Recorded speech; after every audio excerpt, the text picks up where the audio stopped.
सबसे ऊंची प्रार्थना। एक व्यक्ति जो मृत्यु के करीब था, मृत्यु के पहले अपने बेटे को चांदी के सिक्कों से भरा थैला देता है और बताता है कि जब भी इस थैले से चांदी के सिक्के खत्म हो जाए तो मैं तुम्हें एक प्रार्थना बताता हूं।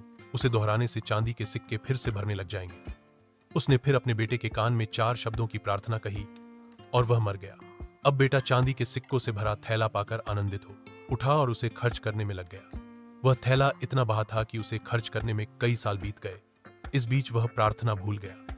जब थैला खत्म होने को आया तब उसे याद आया कि अरे, वह 4 शब्दों की प्रार्थना क्या थी। उसने बहुत याद किया, उसे याद ही नहीं आया। अब वह लोगों से पूछने लगा। पहले पड़ोसी से पूछता है कि ऐसी कोई प्रार्थना तुम जानते हो क्या जिसमें 4 शब्द हैं। पड़ोसी ने कहा, हाँ, एक 4 शब्दों की प्रार्थना मुझे मालूम है, प्रभु मेरी मदद करो। उसने सुना और उसे लगा कि ये वे शब्द नहीं थे, कुछ अलग थे। कुछ सुना होता है तो हमें जाना पहचाना सा लगता है। फिर भी उसने वह शब्द बहुत बार दोहराए, लेकिन चांदी के सिक्के नहीं बहे तो वह बहुत दुखी हुआ। फिर एक फादर से मिला। उसने बताया कि प्रभु तुम महान हो, ये 4 शब्दों की प्रार्थना हो सकती है, मगर इसके दोहराने से भी थैला नहीं भरा। वह फिर एक नेता से मिला।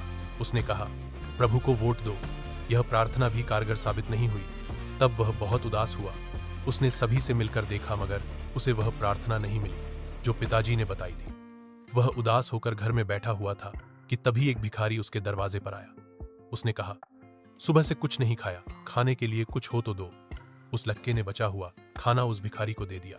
उस भिखारी ने खाना खाकर बर्तन वापस लौटाया और प्रभु से प्रार्थना की, हे प्रभु तुम्हारा धन्यवाद। अचानक वह चौंक पड़ा और चिल्लाया कि अरे, यही तो वे 4 शब्द थे। उसने वे शब्द दोहराने शुरू किए, हे प्रभु तुम्हारा धन्यवाद, और उसके सिक्के बत्ते गए। इस तरह उसका पूरा थैला भर गया।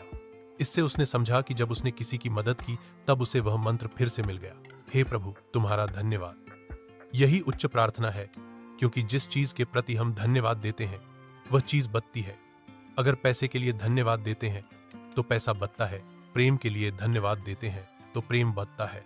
प्रभु के प्रति धन्यवाद के भाव निकलते हैं कि ऐसा ज्ञान सुनने तथा पढ़ने का मौका हमें प्राप्त हुआ है।